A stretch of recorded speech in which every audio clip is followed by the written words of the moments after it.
can you draw your pistol and get a hit at 5 yards, one shot from the holster, concealed in 2 seconds? Sad reality is the vast majority of carry permit holders have never practiced that skill. But let's start with a 2-second draw. Let's get to 1.5.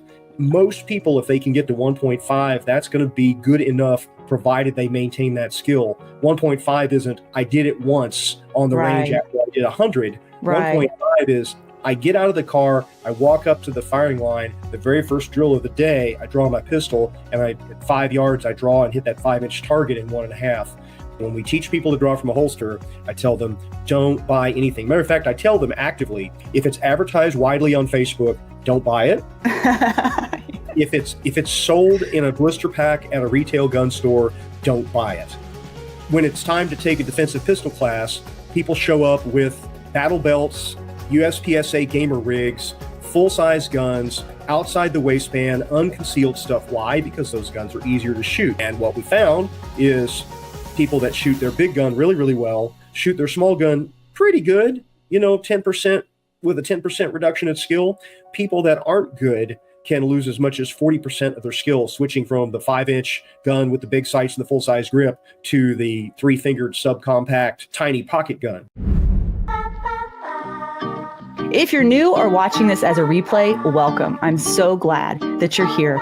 Please subscribe on YouTube, Rumble, Spotify, Apple iTunes, and anywhere else that you can see me or hear my voice. If you don't want to miss another episode of Defenders Live, you can join our free community at defenders-live.com and become a free subscriber. Lastly, if you're looking for exceptional firearms or self-defense training, go to defenders-usa.com and look at their calendar to see what training is coming to you this year. Good evening, everyone. Welcome to Defenders Live. I'm your host, Laura Thorson. If you're a concealed carrier or are thinking about carrying, do I have a treat for you? Mr. Karl Rehn is on the show today, and we're going to talk about common mistakes that concealed carriers make, as well as minimum competency standards that you should have if you are planning to carry or you're thinking about carrying. We'll also talk about what specific skills are most important and how you can get to a place where you can confidently carry and know, not guess, that you are as prepared as you can be for the situation. And lastly, we'll highlight some commonly given poor advice you may have heard from behind the gun counter or from another person in your life, and we want to debunk some of those myths. So that and more will be on this episode of Defenders Live. Now, I want to start with a formal introduction to Mr. Karl Rehn. And I have his book right here, Strategies and Standards for Defensive Gun Training. If you don't have this book, you need to get this book. But I'm going to read part of his bio to introduce him because it's very well written in here. Karl Rehn has been in the training business since 1991 as training director and lead instructor for KR Training. KR Training's home range, the A-Zone, is an 88-acre training facility in Central Texas. As of March 2023, Karl has attended more than 3,000 hours of formal training from more than 90 different firearms trainers on topics related to firearms and self-defense. He has more instructor certifications than I could list down my entire right leg. So I'm not going to list all of them, but you can go to his website that we'll have up on the screen later or read his book to know all of his credentials. Prior to retiring from state service and going full-time with KR Training, Karl spent 25 years doing research, development, and test and evaluation tasks for DoD-funded projects at the University of Texas Research Laboratory.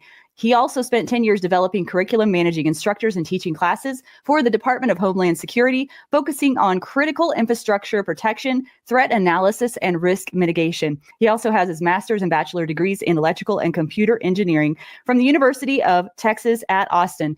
He has been a competitive shooter since 1998, and the rest of his bio goes on and on. But I think that is just enough to welcome our guest, Karl Rehn, onto the show. What a treat. Hello, Karl. Howdy. Yeah, good to see you. Yeah, I'm looking forward to this. So we kind of have a game plan going into this. I'm speaking to concealed carriers specifically and or people who are thinking about carrying. And so I wanted to just start off with, let's start off with some facts. And they come out of your book as well. I'm just curious around self-defense encounters specifically, what are the facts and statistics that are helpful for people to know? Well, I started sharing this one recently because I think it surprises people. In Texas, the Texas concealed carry shooting test is roughly half as difficult as your average law enforcement qualification test. And cops miss 50% of the shots that they fire in real incidents. So, one of the statistics I think people need to be aware of is that if you did great on your state concealed carry shooting test, it doesn't really mean much.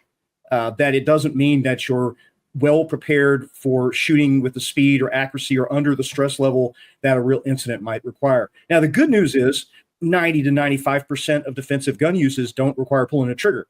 And so that doesn't mean don't carry your gun or don't have a gun until you can shoot, like an FBI agent or an IDPA master.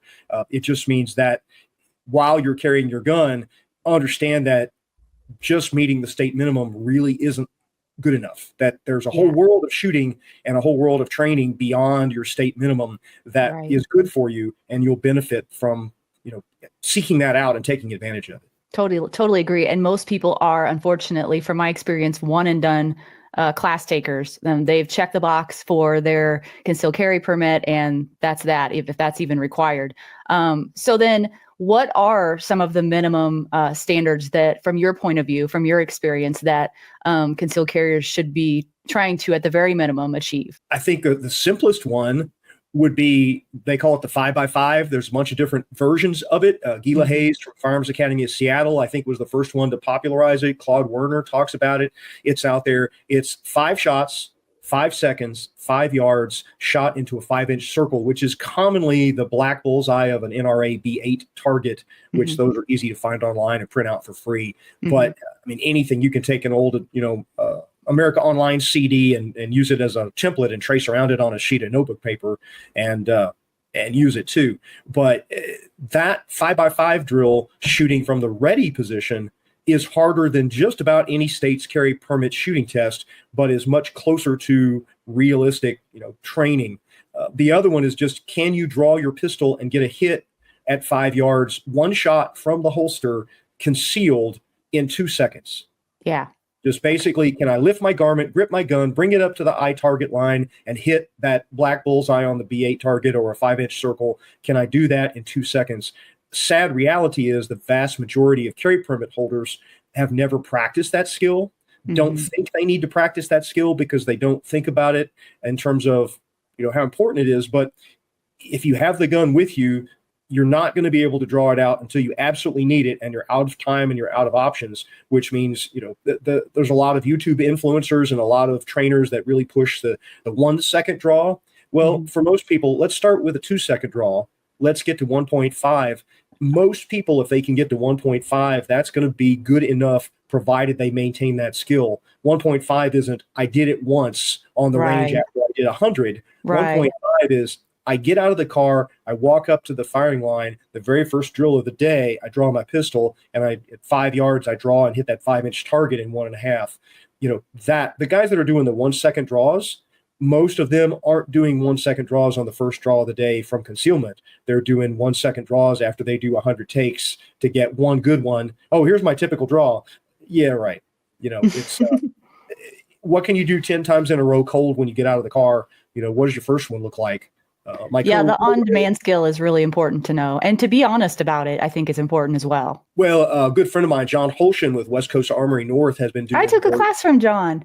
John is wonderful. I've been training with John since the early 90s. I consider him one of my mentors, one of my big brothers or whatever, people that help bring me up in the training world. And John's using the Dustin Solomon neuro devices, and he's measuring people's ability to react to a visual start as opposed to a beep. Yeah. And I just went through a big difference. That's right. Everybody that had the 1.2 second draw with the visual start, because they're not used to it compared to the buzzer, it's 2 seconds, right? And so 2 seconds in the real world might become 3 seconds. And so that's just a basic concept of training, that it's always good to track your peak. It's always good to get that one good one that shows you where your potential is. But as an old competitive shooter, right, I would go to the range and I would shoot 10 times and I would average the worst 3. And that was my realistic expectation for what I was going to do on match day, not my one best. Well, I forgot I had a little blurb here from your book, if you're okay with me reading it. Oh, great. That really goes along with this. And I was going to lead with it, but I forgot because I didn't. Sometimes I don't pay attention to my notes like I should because I get sidetracked. But in chapter 20, you're talking about minimum competency and what that looks like. And on page 126, you say, it's fantastic when my fellow Texans tell me they obtained their license to carry. It's a milestone worth celebrating. To me, it's just that, a milestone in the journey. Too many people look at obtaining their license to carry as the end, the destination. I have arrived. I'm done. I disagree.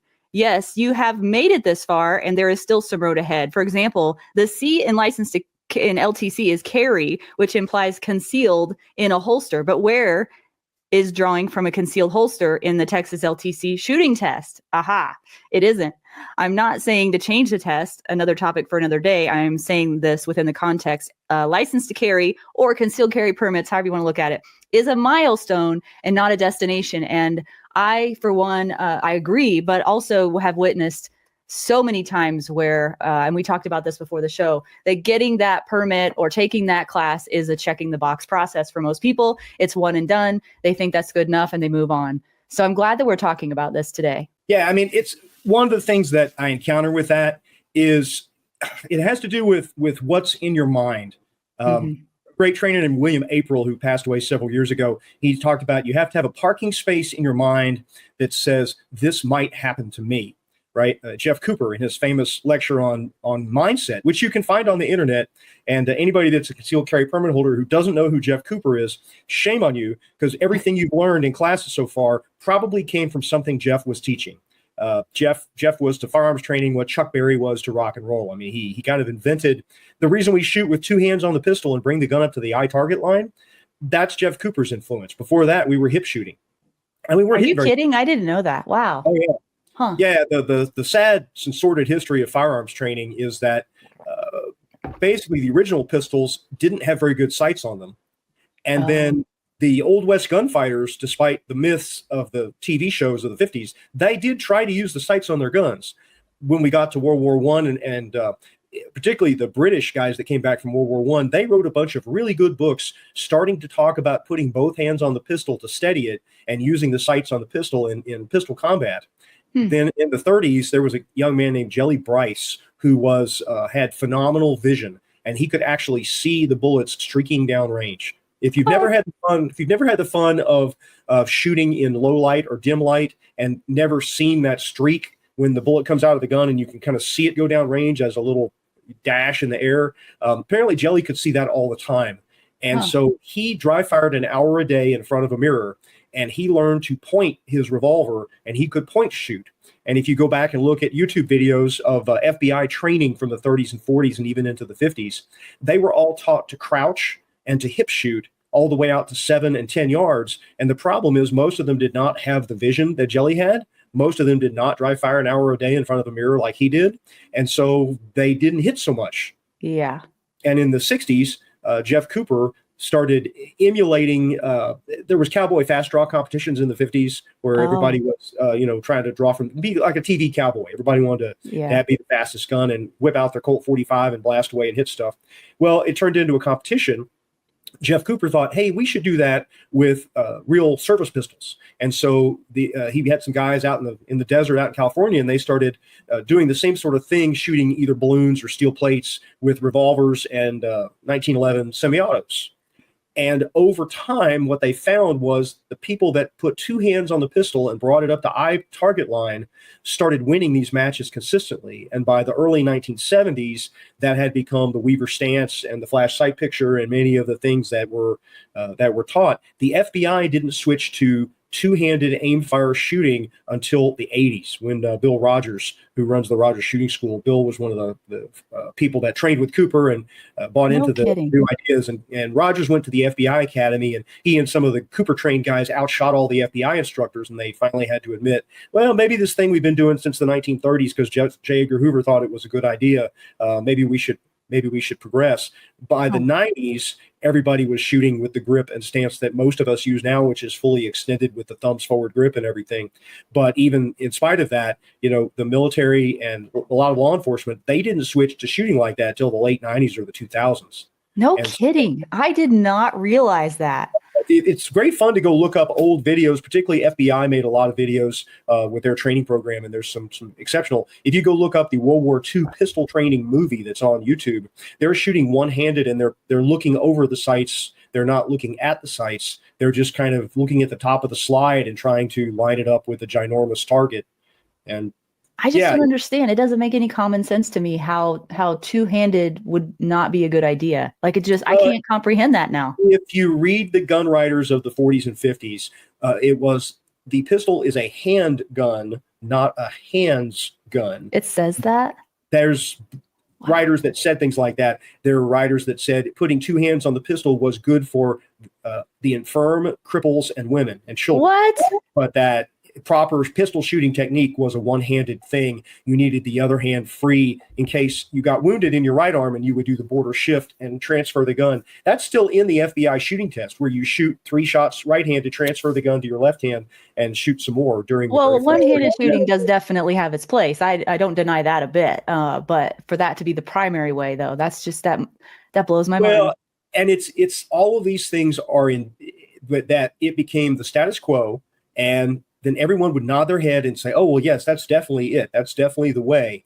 And that same mindset exists in the gun culture now. Yeah. And you see it in the way that certain things are repeated over and over again by people that hear them and repeat them. And so I know you. Oh, this is a perfect segue. Thanks for teeing it up for me, Karl. Right. Yeah. I mean, historically, we went from, semi-autos jammed, so you shouldn't carry one. And, you've got to carry a gun with a caliber that starts with 4. And now everybody carry and plastic guns are Tupperware and they're not reliable.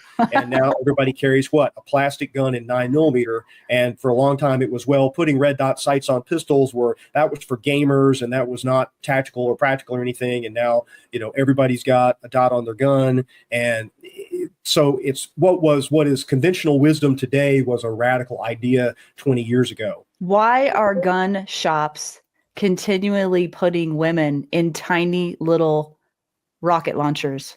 It's the most common thing I see. And it's so I feel bad for the women because they don't know. And then they go to shoot the gun and they hate shooting it. They can't hit anything and they don't like how it feels. All the things. I know you've seen it too, but it's really a pet peeve. Years of dealing with that. Yeah. So here's how that happened. Back in the 30s and 40s, the consensus was that semi-auto pistols were unreliable, and then and they were too complicated. Remember, women were just barely voting, and the idea of them driving or manufacturing complicated machines or anything. There was a lot of thinking that World War II changed that for the most part, but pre-World War II, it was, you should just be stay in the kitchen and cook, right? So the whole idea was, we're just, you can have this little 32 or some kind of little revolver. And then, unfortunately, all the gun writers of the 50s who were talking about revolvers, 6 for sure, as opposed to the semi-auto that's going to malfunction. And all of them, in their advice, when they wrote an article about handguns for women, it was always, she needs the little lightweight revolver. And maybe when it was a steel frame gun and they were thumb cocking them, it made sense, but that evolved into, you need the balsa wood, titanium, most lightest weight gun you could possibly get.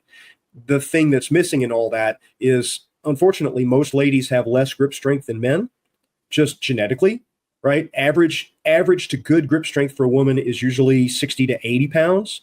There are guys that can get well over 100 pounds of grip strength, people that really work at it. Men and women can get over 100 pounds. Well, it turns out from years of measuring grip strength in students, most people, particularly ladies, and anybody that gets old, you lose grip strength as you get old. Mm-hmm. Well, it's really hard to hold the gun still when you don't have the grip strength to manipulate the trigger all the way to the rear. Yeah. And when they started making hammerless double action revolvers that only had the 10, 12, 14 pound factory double action trigger pull, that it just got harder and harder. And now it just makes me so mad that someone behind the gun counter can see you can tell when someone's arthritic, right? I mean, for the most part, and they're selling them a gun with a 12-pound trigger pull on purpose. Like that to me is just, Here's how that goes. They learned that from their dad, who learned it from the grandpa, who read it in Guns and Ammo in 1952. That's just wild. And nobody's updated their info. And the other thing is, I'll be brutally honest, the people working behind the counter at the gun shops, guns are not a high margin retail business, Mm-hmm. right? You're constantly competing against, gun broker and some guy at a gun show that has his inventory in a trailer, and you're trying to keep the lights on and pay the bills. And so, the profit margins on guns are small. What does that mean? That means somebody like me is never going to work behind a counter at a gun shop, Mm-hmm. right? That I'm just not gonna. And Yeah. and the guy that needs to be taking the classes that I teach on Saturdays, you know what he's doing on Saturday or she's doing on Saturday? Working behind the counter because Saturday's their busiest day. Yeah. And so the people that the gun shop employees that need training can't get it because they're always working on the same days that I am, Yeah. right? And also, the gun shops, for the most part, don't provide employees that kind of training. All they can do is kind of pass along whatever they heard here, there, elsewhere. I would say that things are a lot better now, that there's much less of that Yeah. than there used to be. Yeah. Groups like A Girl and a Gun, Well Armed Mhm. Woman, there's a bunch of ladies groups, AG&G Yeah, and probably. I volunteered to go with my students to the gun shop and Yeah. just have a full service experience with them, talk them through all the pros, all the cons of the guns they like, and help them make an educated decision, because it is a pretty big decision for some people. It's not, it's a decent investment. And most people that I see coming into my classes that are first time students they just bought a gun and they just brought it. I tell my beginners, anybody that signs up for basic pistol, I said, don't buy anything Yeah, me before too. you come to class. We have a ton of loaner guns, Yeah. different calibers, different grip sizes. Come to class. Let me teach you about gun selection. Let me loan you a gun. Yes. Let's try a couple different guns. Let's figure out what you can manipulate. Let's figure out what you like, what you're comfortable with. Yeah. Most indoor ranges now do have a pretty good rental program. And that's the other option is I'll tell them after class, before you go by, go to the indoor ranges, right? And try one local range in Austin, Reds used to have, it was like a $5 gun rental. And one of the ranges in Bryan College Station where I live now, they do a $5, 5 rounds, try any gun. So you could spend $50 and shoot 5 rounds out of 10 different guns from their loaner collection, which I think is wonderful, right? That's a great way to try a whole bunch of different guns. But because they sell guns and they're like, here, go try all these and figure out what you like. And then, then hopefully you'll buy it from us. And I think that's a great marketing thing that they do. Yeah, I agree. What we do is we measure hand size, we measure grip strength, we talk about gun fit, and honestly, the big thing that happens now, and as much as I like this gun, the SIG 365 has become the double action snub nose revolver of the current era. And as much as I like the 365, it has a lot of recoil compared to other heavier guns, right? The beauty of that gun design is that it's small. And I tell the beginners, I say, you should try the XL Macro, which has a slightly longer grip and a slightly longer barrel with a compensator that's going to recoil a whole lot less. And most people ignore this, the 365 is also made in 380, and it's a lovely small gun. If you absolutely have to have the itty bitty teeny tiny gun, the 365 and 380 is much easier to shoot for a beginner than the 9mm version of that. Have you heard of or tried the new HKCC9 that just came out? I have not. I really want to try that gun. I'm sure that it's well made. I'm sure that it's very expensive. And I have my friend Caleb Giddings at Taurus. They're doing wonderful things at Taurus right now with the low end product lines. And I have a Taurus G3 that is a perfectly good gun. And so, in a certain sense, I would tell people, well, the new Taurus GX2 is basically the same size as the 365, and you can buy a GX2 and spend the difference on training and a proper holster, and you might come out ahead. As much as it's, people, gun snobs on the internet, well, you have a Taurus, whatever. I don't know. I took that G3 and I shot 1,000 rounds through it without a malfunction, and I passed the FBI agent qual with it, and I could shoot whatever drill you want me to shoot with it. And aside from maybe not being as mechanically accurate at 25 yards as some of my other guns, maybe it shoots, a 4 or 5 inch group at 25 yards versus a 2-inch group.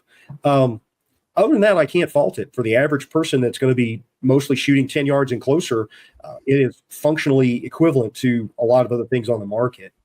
I'm glad that you brought up holsters, because that's another one that really is so important, I think. And I I struggle again with gun shops, and I know why they do it, why they have all these universal holsters available, because, having a custom holster for every single gun they offer it doesn't make sense for them. No. But it is not good for the consumer, in my opinion, from a safety standpoint. And and then when I tell them, oh, don't buy a universal holster at the gun store, they just look at me funny, like, well, why would they have them at the gun store if that wasn't what I was supposed to buy? And Here's my making sure answer they're on that Kydex too. Yeah. to them is right. If you were going to rappel off a mountain, you wouldn't buy your rope at Walmart.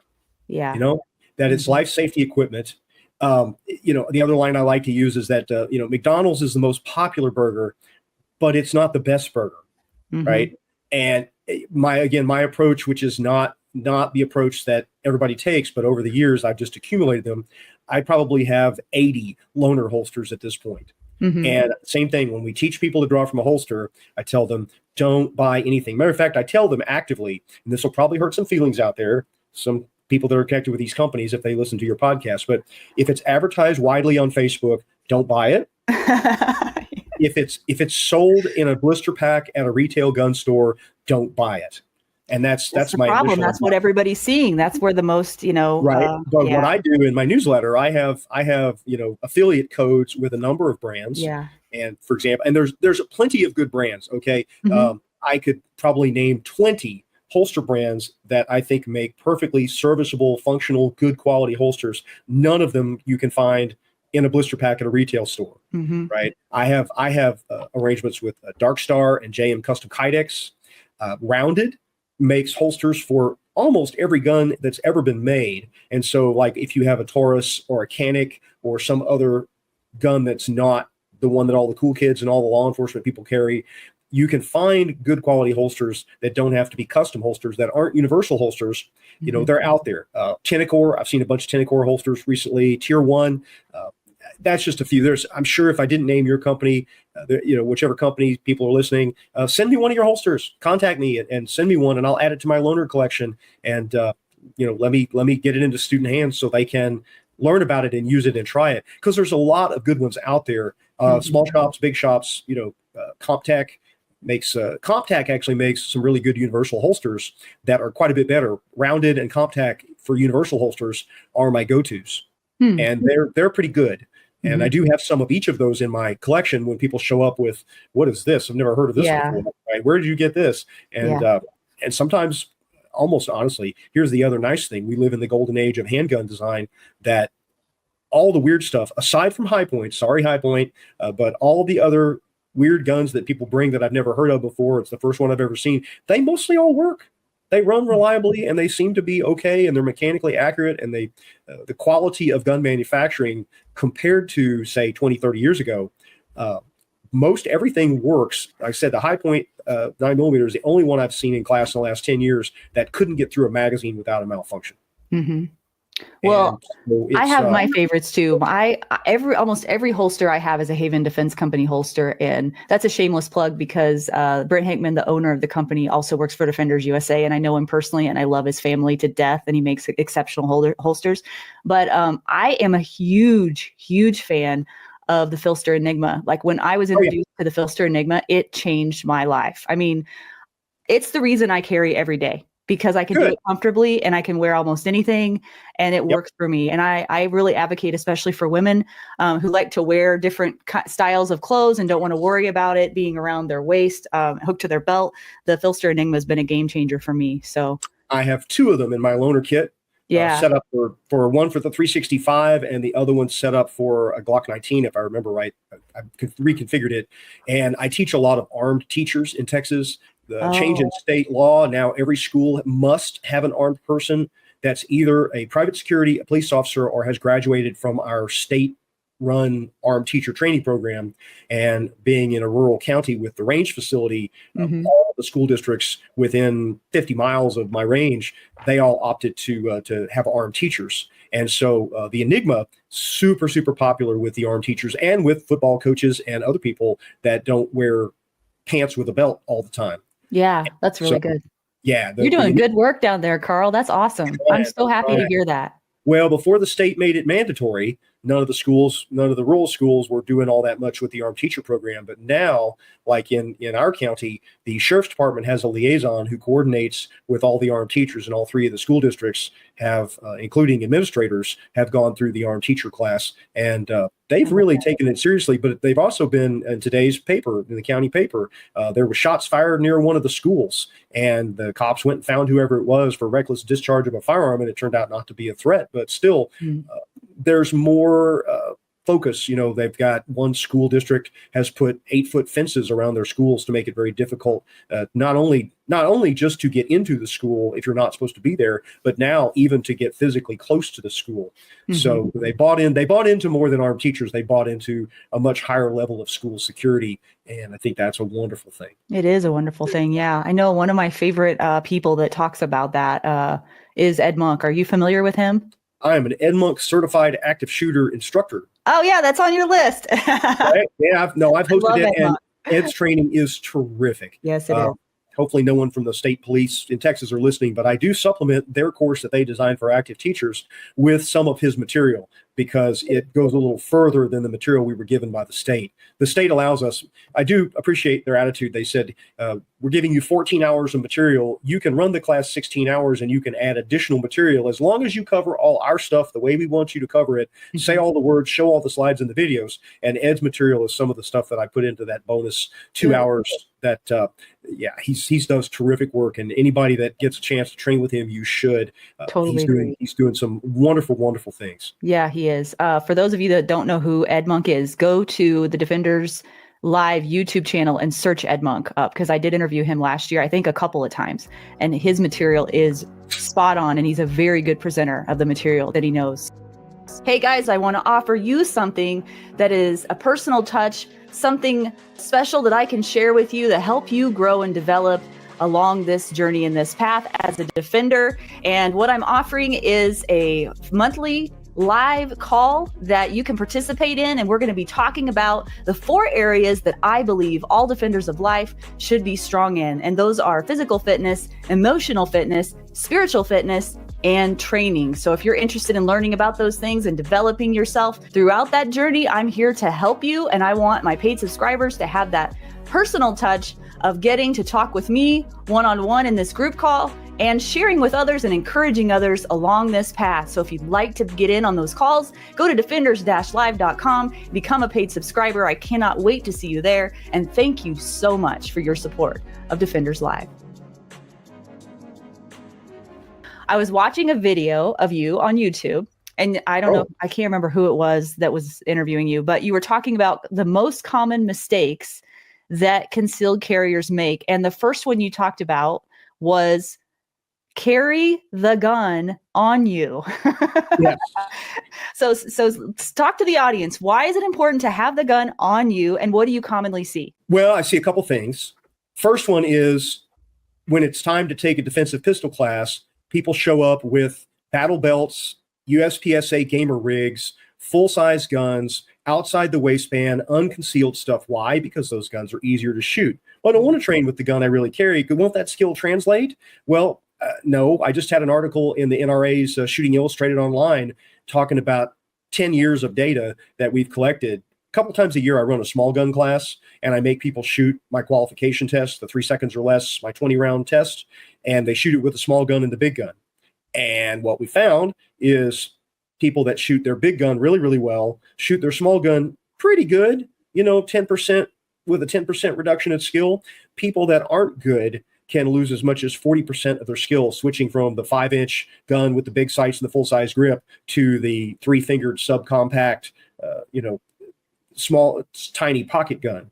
That's a common, in the book, I talk about Dunning-Kruger syndrome a lot, which is you know a little and you think you know a lot. And the I shoot good enough mental fallacy, which is a huge problem with concealed carry permit holders. That goes back to people thinking, well, I'll do just fine. And it's good to have confidence. It is absolutely good to have confidence. If you don't have confidence, you're not going to act. And so to a certain degree, training that exposes their weaknesses and reduces their confidence can be a danger to people, because if they all of a sudden begin to realize that their draw is not fast enough or their shooting is not good enough, then maybe that causes them to freeze when they shouldn't have. But unfortunately, the unfounded confidence doesn't lead them to actually carrying the gun on person, which is the one thing that it could do for them that it doesn't. Right. So it's kind of weird how the not knowing enough to know you don't know confidence level can be good and bad all at the same time. Yeah. And I've run into people who say, well, I have the gun with me. I just keep it in the glove box. I'm thinking to myself, if you need the gun in the grocery store, how is it going to do you any good in the glove box? And that's not a very wise thing to do in general because of theft. So last year in Houston, Texas, there were more than 3,000 guns stolen from parked cars. Here's the problem. There's two problems.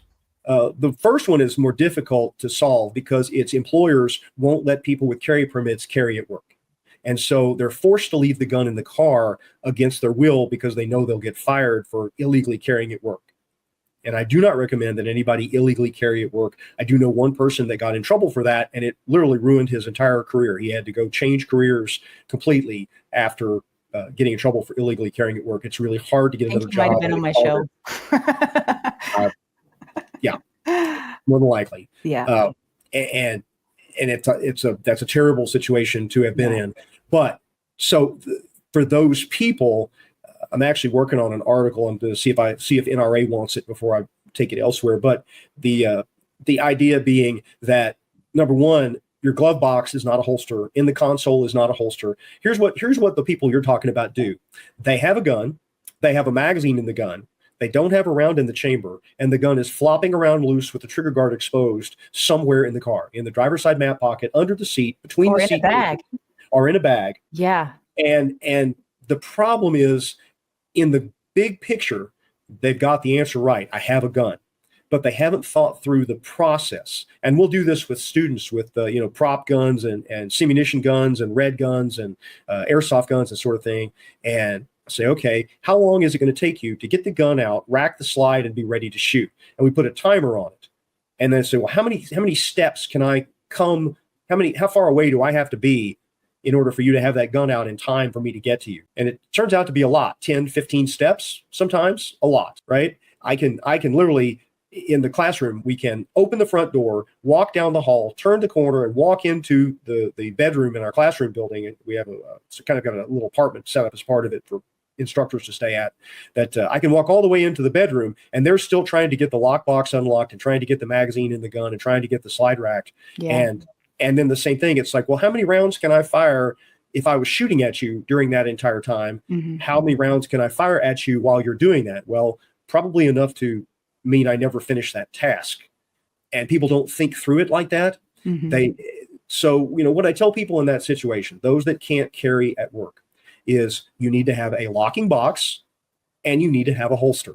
And what you do is you have your gun and you put a round in the chamber and you set it up like you would if you were going to carry it, and you put it in the holster, and then you put the gun in the holster, and you put the whole assembly in the box.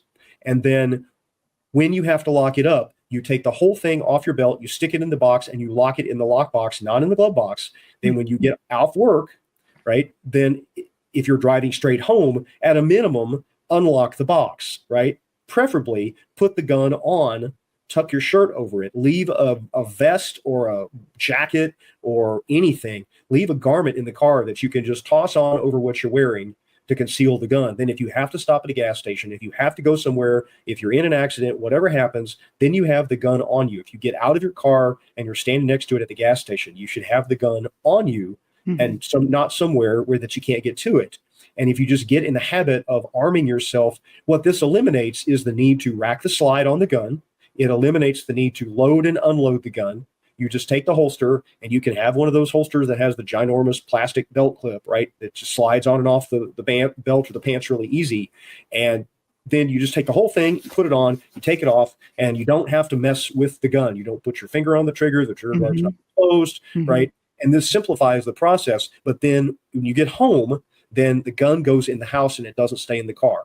Yeah. And many of those lock boxes have a really good, and I assume they're good, I really don't know, cable attached to them. So you could tie that cable to the frame of your seat or something, so it's just not loose in your car. So if someone got into your car, right? Well, even if it's a good lock box, all they can do is throw the box at you, right? Even if they grab the box and steal it, when you come back to the car, they are not shooting you with your own gun.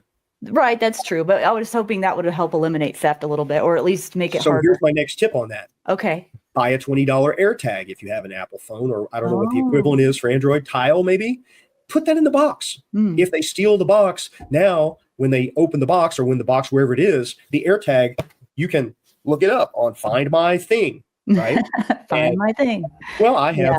play keyboards in multiple bands, and I have AirTags in my keyboard cases. I have an Yeah. AirTag in my car. If somebody steals my car, I have Smart. an AirTag in my gun box. So when I travel, I have AirTags in my luggage, so I know where my luggage is as it's being changed from plane to plane. You can sit in the terminal at the airport, and you can look and it says it's out there on the tarmac. Now they're driving it over here to this other airplane. AirTags are super cheap. Smart. And they enable you to track anything and everything. So if they steal the box and an AirTag's in the box, until they get the box open, they don't know the AirTag's in there. And then by then, very possibly, you've provided the police information that they can use to say, well, the box is right here. Here's the address. How about you drive over there and see who's there and find my box? Yeah. And most cops are like, oh, this is great. Thank you for making my job easy. And Cool. I mean, you got to help yourself, right? You got to do something to help yourself. I love all that. That's very helpful information. I got a couple more here, and then we're going to wrap up because time is flying by somehow. I'm a big talker. It's my job. It's okay. It's a lot of good information. So another common mistake people make is that, well, and I don't know if you call it a common mistake, but in the video, you told people, carry your gun on you. The next thing you said was embrace dry fire practice, even if it's only 10 minutes a day. Amen. Why is that important? Because that's how adults learn. Here's the analogy that I use for people, and it's roughly the same kind of thing. All right, I'm going to teach you to play the tenor saxophone.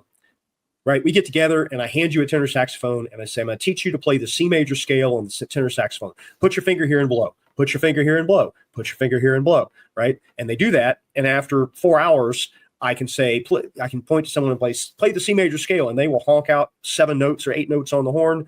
And okay, good. And they say, now think about this, right? I've just rented you that skill. Now I'm going to come to your house at 3 o'clock in the morning a year from now. And I'm going to point a gun at your head, and I'm going to hand you a tenor saxophone and say, you need to be able to play the C major scale on the tenor saxophone in the next 10 seconds, or you're going to die. Right? And they're like, well, how's that going to work? I said, well, I don't know. Did you practice? Did you get out the horn, and once a day, did you play the C major scale? If you play the C major scale once a day on the horn, then when I come over, you're like, oh, right? Automatic, And right. And it's the dry firing is free. There are so many good tools now for dry fire. I like the CERT pistol. I like the dry fire magazine. Mantis is okay. There's tons of stuff. Strike Man and iTarget, and there's a whole industry. Everybody's got. People think it translates to live fire, but it does. If you're honest, we did a study on that. We did science on that. The Cool Fire Company hired me, and we did a scientific paper. It's out there on the internet in the Applied Ergonomics Scientific Journal. We did a deal. We had, I believe it was 30 people came out. And Walther supplied the guns and Cool Fire supplied the Cool Fire kits. And we ran all 30 people through a pretest. Then we sorted them by skill, and we took the odd number of people went one way and the even numbers went the other way. So we have roughly an evenly distributed batch of skills. One group did live fire for 2 hours. The other group did exactly the same drills with Cool Fire guns, which shot no bullets, which you can use in the privacy of your own home. They did essentially dry fire, but Cool Fire, the slide cycles, and there's a few other things that it adds. And the Cool Fire products are terrific. And then at the end of the 2 hours, we got them all back together and we made them all shoot the test again. And the two groups on average improved the same, which proved what we've known for 100 years, which is that dry firing will get you as much as live fire if you do it properly. Not only that, now there's tons of books available. Annette Evans has a fantastic book called The Dry Fire Primer for beginners on how to do dry fire. Uncle Zoe, who is one of my KR training instructors, Uncle Zoe has a 10-part series on his blog on unclezoe.com for how to do dry fire practice. Literally, there's every possible resource available for little to no money to teach people how to do it. And it's just a matter of putting the work in. And it's not an hour a day. You don't have to be Jelly Bryce. Tom Gibbons used to tell his students, dry fire twice a week, on Sundays and Wednesdays. Then it's never been less than 3 days since you practiced drawing the gun from concealment, getting a sight picture, and pressing the trigger properly. Right? Do a few dry draws, do some trigger presses, just keep the skill fresh in your mind. What we know from adult learning is if you use a skill frequently, it stays up in a different part of your brain in your short-term memory. And if you don't use it for a year, it goes back in long-term memory. Ask any trainer how much they loathe seeing students that took level 1 for 2 days and that a year later they want to take level 2. Well, I took level 1 before. Well, did you practice between level 1 and level 2? No. Okay, well then a lot of level 2 classes end up being level 1 remedial review. Or some trainers now simply say, I'm sorry that all you can do is take level 1 again because the idea wasn't for you to do nothing with it. Again, it's not a one and done. I took level 1 a year ago and did nothing, and I'm going to take level 2 next year. Then they can't teach you anything in level 2. Right. Yeah, that instrument analogy that's going to stick with me. I have a feeling. That's really helpful. Yeah, because I played an instrument too, I think. So I was thinking, wow, if I picked up that instrument now after as many years as I haven't even touched it, would I even remember it? What would I remember, if anything? You might be surprised. It depends on, John Hearn, who's a wonderful trainer with Rangemaster and his own Two Pillars company. John Hearn has a program, one-day lecture course called Who Wins, Who Loses, and Why. And he talks about automaticity. We talk about it in our book, that you have to practice the skill enough that you can do it without thinking about it that much. Right. And that happens. The fastest way to get there is high intensity, high frequency training. So if you work at it, if you dry fire every day for a month, then you can probably go to twice a week for the rest of your life and you're fine. Right. Once you get to a baseline level, if you dry fire every day for a month and don't do anything for a year, you're going to give up quite a bit of performance, but you won't forget everything. But until you climb the hill high enough to get to that automaticity level where you're really you can do it. That's the benefit of like a 40-hour class at a big school like Gunsight is, you're stuck. You're there for 40 hours and you are, by gosh, going to do the work, and they're going to get you through it. And at the end of 40 hours of a week, you will have put in the intensive effort to really retain the information. Yeah.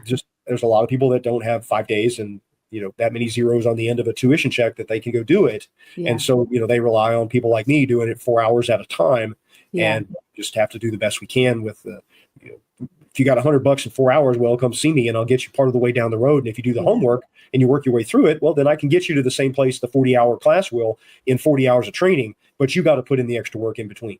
Right. To get that. Right. Really good information, Karl. I'm so grateful that you came on. I really appreciate your time. I want to wrap up here with something out of your book, which there's the book, by the way, Strategies and Standards for Defensive Handgun Training by Karl Rehn and John Daub. And you can get on Amazon, but if you want a copy signed by both authors, print copy, then go to krtraining.com and you can order it there and get a fancy schmancy large format print copy. But the cheap version, the cheap way to get it is an ebook. I got a signed copy. Look, guys. Hi. There you go. We sold a lot of signed print copies, and I collect signed print copies of other people's books. So yeah, it's pretty cool. I really appreciate that. Okay, so to wrap up, and I'll let you have some final thoughts too, but this is really for me. This is your chapter about confidence. Are you sufficiently self-confident? Chapter 21, page 130. It says, if you don't have the confidence you need to work to gain it. Well, let me see what we're talking about before that. Sorry about that. Oh, we're talking about what all the minimum competency standards are, right? You're talking about that. This is what you need to do at a minimum. And maybe this would be a good idea to actually, is it okay if I tell people these things now? Sure. No, it's in that. The minimum competency, and that'll tie in perfectly with the confidence part. So minimum competency, it says drawing from concealment and perhaps moving on that draw, getting multiple hits in a small area, 5, 6, 8-inch circle, considering human anatomy from close range within a car length, so 0 to 5 yards, quickly, 3 seconds or less, using both hands or maybe one hand or the other. That's what you need to be able to do at a minimum for a concealed carrier. And it says then, if you don't have the confidence you need to work to gain it, if you don't have the confidence, if you don't have the confidence, you need to work to gain it. If you don't have the knowledge, then you need to shoot it and gain that knowledge. This is not a time for believing you're good enough with no factual basis to back it up. Do not let your ego get you killed. This is not a space where you can fake it till you make it. Your life and the lives of those you love are on the line. You need a true, honest assessment and knowledge of your skills and abilities and the confidence that knowledge brings. And once you've acquired that knowledge, now you have measured and quantified knowledge of your performance, which not only gives you an articulable and tangible expression of your ability, but also the confidence in knowing your level of performance. Have that confidence for when the flag flies, is not the time to wonder if you can. You must already know that you can. I love that. I didn't read it well, but I do love that. So thank I you wish for I'd written writing that. That's John. That's John's part of the book. Is that John? Yeah, Well, that's John's part. And it's really good, which is why it's in the book, right? Yeah, it is really good. That whole middle, that second section is all John. And Is it? yes. But, and you said that on your website, you have free drills ebook. Yeah, John put together a free drills ebook that is dozens and dozens of commonly used drills by many, many trainers, and sort of our reference library of here's all the different drills that people do. And thousands and thousands of people have downloaded it. Now, all you have to do is go to krtraining.com and click on wherever it says free drills ebook, and you will get an email from me. I call it the Spam for Life Club. You end up on our once a month. We send one email. I won't send more than that. I don't sell your name to anybody. I don't rent the email list out. I hate to get spam emails too. So, but you can download it, and it's very handy. And there's lots of drills in there. The one thing that book doesn't do is tell you which ones are hard and which ones are easy.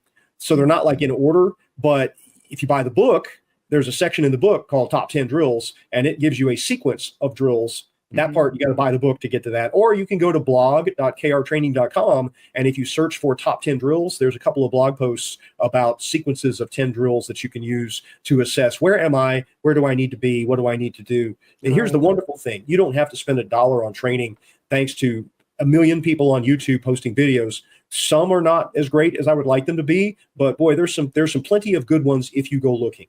Yeah. And so I had a student the other day, largely self-trained from YouTube. When they tell me that, sometimes I wince and sometimes I cry. But in this case, this person came in and was a delight to teach because they had been motivated, and they put in the self-training, watching videos and trying to, learn and copy what they'd seen. And, this person came in roughly skill level, almost able to pass my 3 seconds or less test with no prior training beyond watching YouTube videos. So if you look at it, if you work at it, and you can train yourself to a certain degree. And then by the time he came to me for training, then I was able to really, kind of supercharge it, say, wow, this is really good. Okay, keep doing all these things, and let's change a few things here, and let's push you and see what you can really do. Yeah. He'll be a challenge coin holder to get through my program very quickly. I love students like that. Yeah, it's a delight. Yeah. And so it's, the plus side, I cuss about YouTube influencers and the YouTube stuff, but I would say on average in the last couple of years, the quality of people that have done their homework on YouTube and they show up for classes, they're doing okay now. It wasn't always that way, but on general now, if somebody says I need to change my reaction, and they say, well, I've been watching a lot of YouTube videos, because it does seem to work out better than it used to. So it's good on people. I don't make a lot of videos, so that means the community at large is getting better, Karl. So that's good. Yeah. So what's next from Karl? Well, I teach classes every weekend. I teach private lessons during the week. I travel a little. I don't travel a lot. And I am working on a new book because I want to give people a really short, simple handbook that talks about, we've got a 40-hour program and the skills that are in it. And what I'm going to do is organize that material as a student reference guide. That isn't going to cover everything we cover in the courses, but it'll be, for example, basic pistol. You need to go buy these things. You need to have a pistol. You need to have 4 magazines, eye and ear protection. You need to practice until you can achieve this performance result. Okay, concealed carry. Then you need to have a holster. You need to have a magazine pouch. You need to practice until you can do this much, right? Next level, next level, next level, next level, and go through all the different things. Low light shooting. Well, here's what you need on your gun. Do you need a light on your gun? Do you need a handheld flashlight? How do I practice? When do I use it? Right? And so it's going to be Tom Givens wrote a really good book called Concealed Carry Class that's very detailed and thorough. And if you want a really detailed, thorough book, his book is great. Mine is going to be like less than 100 pages. The goal is to make it, give me the top level stuff, just give me the important points, do this, don't do this, and just try to guide people as essentially their notes for the training program. And I'm working on it. I'm slow. It's always easier to go to the range and teach somebody than it is to sit down and write. Yeah. And so that's kind of people that put their email address on your website. If they subscribe and they put their email address in, then will they be part of the email list? They'll get notified when that book comes out? Yeah, absolutely. Okay. Absolutely. Okay, cool. Yeah, I have right now. I've had different assistant instructors that write. John used to write a lot. Paul Martin used to write a lot. Right now, it's me and Uncle Zoe. We're doing most of the blogging. But every month, it'll be, here's the newsletter. Here's all the articles that we put out. Here's all the articles we saw or the videos we saw that we thought were interesting, that were worth paying attention to. And then than anything, we have big announcements what kind of classes, who we're hosting. I host traveling trainers all the time. And even if you don't come to Texas to train with me, if I'm hosting someone, I would like to think that that's an endorsement of their material. And there are people that travel all over the country that are really good. And if I've hosted them before, that is a vote of confidence on me. I don't host trainers that I haven't trained with before. And so I don't host people just because they're internet famous or just because other people said they were good. If I haven't trained with them and seen them teach, then I don't bring them into my range. So it's not that my endorsement means all that much, but that just gives you an idea that I recommend anybody that I've ever hosted. I recommend them all as if they travel, go train with them there. Well, I think that was a wonderful display of knowledge of things that new concealed carriers can do, or people that are thinking about it. I think you answered a lot of questions that I commonly hear. And I think it's just really important. You guys take this information in, check out Karl on his website. Reach out to me if you have questions. That's what we're here for. I started my concealed carry journey, less than a decade ago. So all this information Karl's telling me about the 80s and 90s, I had no idea about. So we're all just here to help each other along this journey, along this path. And we're all in different places. So the more that we can do to help you guys grow and be safe and, go home to your loved ones at night is really what it's all about at the end of the day. That's what matters. So Karl, thank you so much for your contribution and for taking the time out today. Well, thank you for having me. I love to be on all these everybody else's podcasts because I don't have my own podcast either. So I get by on the hard work of other podcasters. Yeah. Well, thanks so much. Appreciate your time. Well, thank you.